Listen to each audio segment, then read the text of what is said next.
हमारे on the way channel में।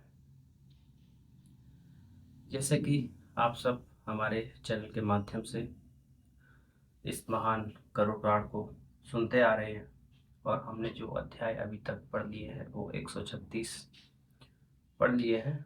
आज का हमारा अध्याय 137वां है। आज हम उसको पढ़ेंगे।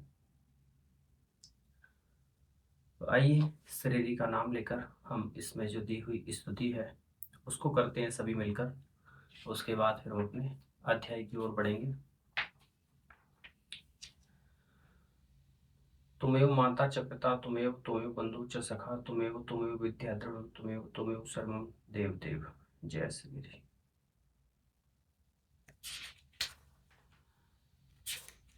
आइए अब अपना अध्याय देख लेते हैं और उसका नाम जान लेते हैं। हमारा अध्याय है 137वां। नाम है प्रमेह रोग निदान। प्रमेह रोग के बारे में आज हम पढ़ेंगे और जानेंगे कि प्रमेह रोग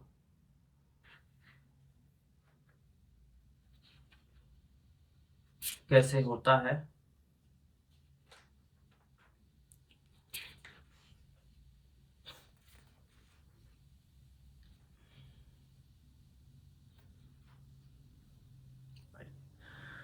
तो अध्याय हमें मिल गया है हमारा और हम प्रमेह रोग को आज पढ़ेंगे। तो श्रीहरि का नाम लेकर हम अध्याय को आरंभ करते हैं। आप ध्यान से सुने कि प्रमेह रोग कितने तरीके का और कैसा होता है, कैसे होता है। धन्वंतरी जी ने कहा, हे सुश्रुत, अब मैं आपको प्रमेह रोगों का निदान सुनाऊंगा, उसे सुने। प्रमेह 20 प्रकार के होते हैं। ठीक है। उनमें 10 प्रमेह कफजन्य, 6 प्रमेह पित्तजन्य और 4 प्रमेह वातजन्य है। इन सभी में मेद, मूत्र और कफ की संसृष्टि होती है। प्रमेह का सबसे पहला प्रकार हरिद्र मेह है। इस प्रमेह के होने पर रोगी को कटु रस मिश्रित मूत्र हल्दी के समान मलमूत्र होता है। मतलब प्रमेह का पहला प्रकार जो है हरिद्र मेह प्रकार है। इस बीमारी से रोगी को पीले कलर का मलमूत्र आता है। इस प्रमेह का दूसरा प्रकार मंजिष्ठा मेह है। मंजिष्ठा मेह के होने पर मंजिष्ठ मतलब मजीठ वर्ण के जल के सदृश होता है। इसका तीसरा प्रकार है रक्तमेह। इस रक्तमेह के होने पर रक्त वर्ण की आभा वाला कच्चे मांस की गंध से संभवित उष्ण तथा लवण तत्व मिश्रित मूत्र होता है। वसा में हमें चर्बी मिला हुआ मूत्र अथवा केवल चर्बी ही बार बार निकलती है। वसा युक्त मज्जा में ही व्यक्ति वर्ण और गंध में समानता रखने वाले मज्जा तत्व से संश्लिष्ट मूत्र त्याग करता है। जब प्राणी मत वाले हाथी के समान असंयमित वेग से अधिक समय तक मूत्र निकालता है, जिसके साथ एक चिपचिपा पदार्थ भी आता है और यह यदा कदा बीच बीच में रुक भी जाता है, तो उस रोगी को हस्ती में ही मानना चाहिए। हस्ती में प्राय वृद्धावस्था में होता है, जब व्यक्ति को मधु के समान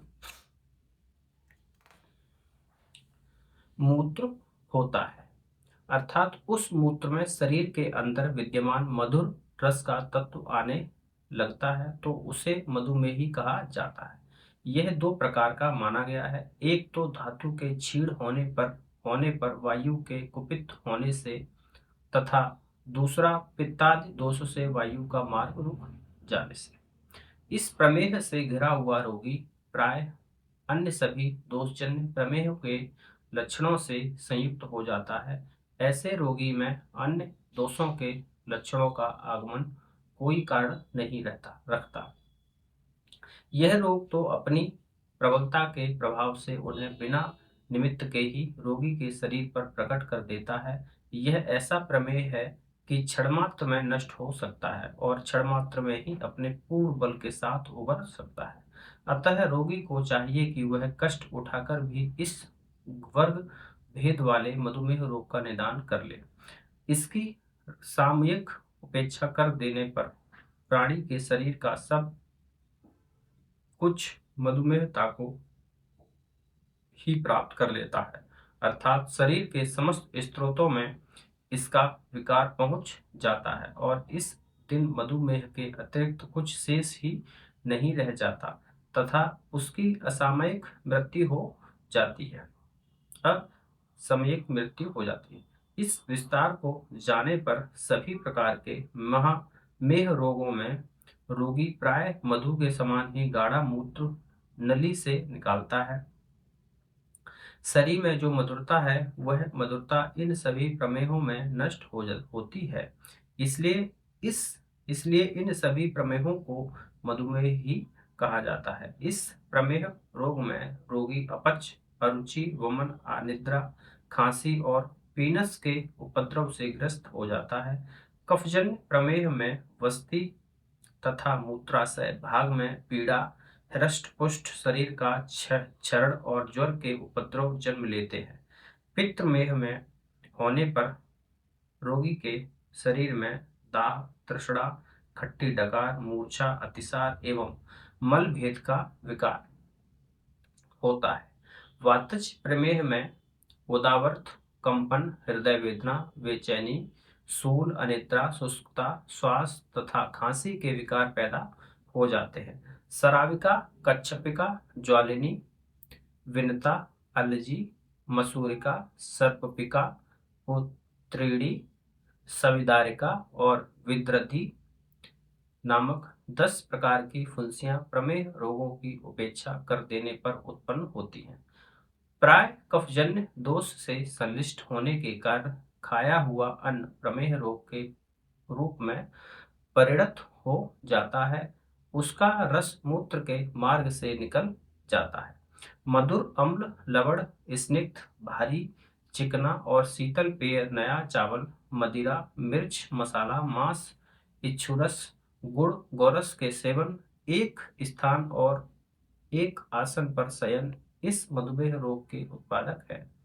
इस प्रमेह रोग के होने से कफ वास्तिक भाग में पहुंचकर उसको दूषित कर देता है। तदनंतर वह स्वेद, मैदा, वसा और मांस से युक्त शरीर को दूषित करके शिथिल बना देता है। जब कफ पहले क्षीण हो जाता है तो वायु मूत्र के सहित पित्त, रक्त और धातु को वस्ति भाग में लाकर उसका वहीं पर विनाश करता है। साध्य असाध्य प्रतीत होने वाले जो मेह हैं वे सभी इसी वायु विकार से ही उत्पन्न होते हैं। जब वायु, पित्त और कफ की मात्रा निर्दुष्ट होकर समान रहती है तब मेह भी समान भाव से रहता है। उक्त प्रमेह भेदों का सामान्य लक्षण तो प्रचुर मात्रा में विकृत मूत्र का होना है, किंतु शरीर में उस विकार के संयुक्त होते ही विशेष परिस्थिति में भी पड़े हुए मनुष्य के लिए अपेक्षित है कि उस दोष का निवारण कर ले। मूत्र के वर्णाधिक लक्षणों के अनुसार इन प्रमेह रोग में भेद की कल्पना की जाती है। यह मेह रोग 10 प्रकार का है। सामान्यतः मूत्र स्वच्छ, अत्यंत श्वेत, शीतल, गंधहीन तथा जल के समान होता है, किंतु जो प्राणी उदक मेह से ग्रस्त है वह कुछ मटमैले और चिपचिपे मूत्र का क्षरण करता है। इच्छु मेह रोगी के शरीर से इच्छु इच्छुरस के समान अत्यंत मधुर मूत्र निकलता है। सांद्र मेह से प्रभावित रोगी वासी रखे हुए जल के समान मूत्र छोड़ता है। सुरा में ही रोगी का मूत्र स्त्राव सुरा मतलब मदिरा के सदृश होता है, जो ऊपर से देखने में स्वच्छ तथा सांद्र प्रतीत होता है किंतु अंदर से गाढ़ा रहता है। पिष्ट मेह से ग्रस्त रोगी को प्राय मूत्र स्त्राव के समय रोमांच हो उठता है। वह तंडुल मिश्रित जल के समान अत्यंत श्वेत मूत्र का परित्याग करता है। जो शुक्र में ही है उसको शुक्र मिश्रित अथवा शुक्र के समान वर्ण वाला मूत्र गिरता है। सिक्ता अर्थात रेत मेह से पीड़ित व्यक्ति को रेत के समान ही मूत्र तथा उसके सदृश मल अथवा विकार हो जाता है।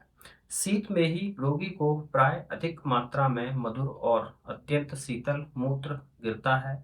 जो रोगी सनेर सनेर में ही विकार से संतप्त होता है, वह धीरे धीरे बार बार मंद मंद गति से मूत्र क्षरण किया करता है। लाला में ही रोगी लाला तंतु अर्थात लार के समान तार बनाने वाले चिपचिपे मूत्र की धार छोड़ता है। क्षार में होने पर रोगी गंध वर्ण रस तथा स्पर्श समान क्षार युक्त मूत्र करता है।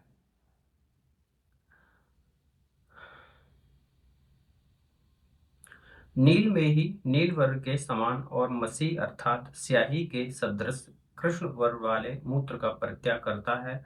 संधि स्थान स्थान मर्म स्थान संधि स्थान मर्म स्थल मासल भाग तथा कोष्ठ प्रदेशों में जो प्रमेह पीड़िका होती है, वह अंत में उन्नत मध्य में निम्न आर्द्रता से रहित और सहन करने वाली पीड़ा से संभवित होती है।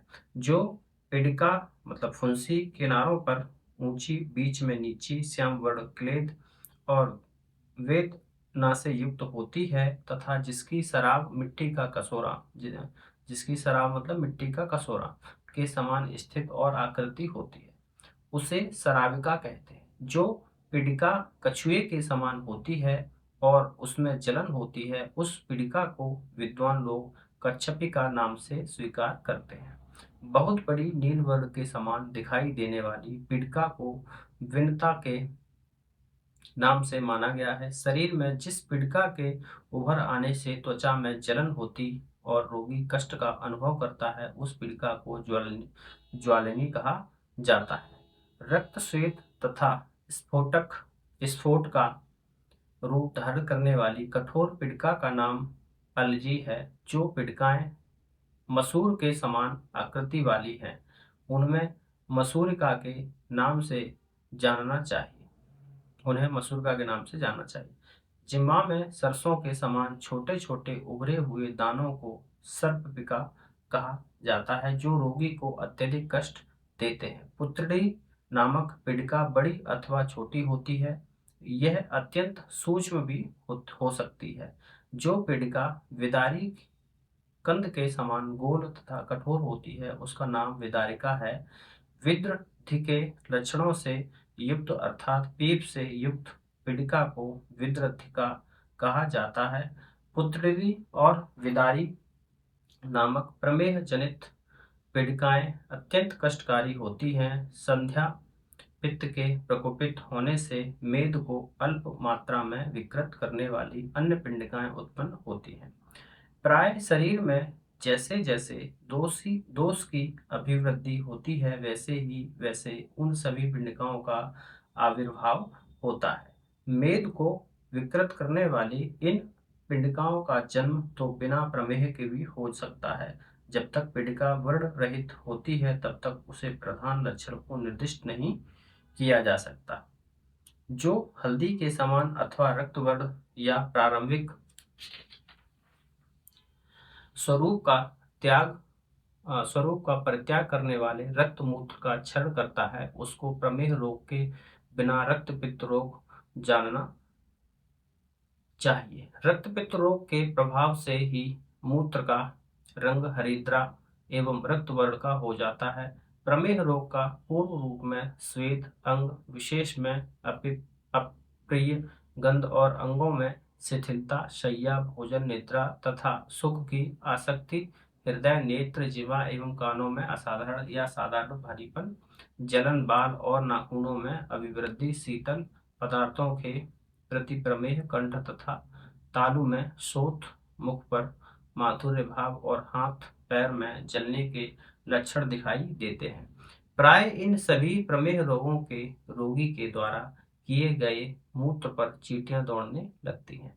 प्रमेह रोग में तृष्णा, मधुरता तथा चिकनाहट लक्षण तो सामान्य है, किंतु मधुमेह होने पर अनेक प्रकार के विकारों का जन्म हो जाता है। शरीर में इस रोग के परिव्याप्त होने पर इसकी उत्पत्ति का कारण कफजन्य मानना चाहिए।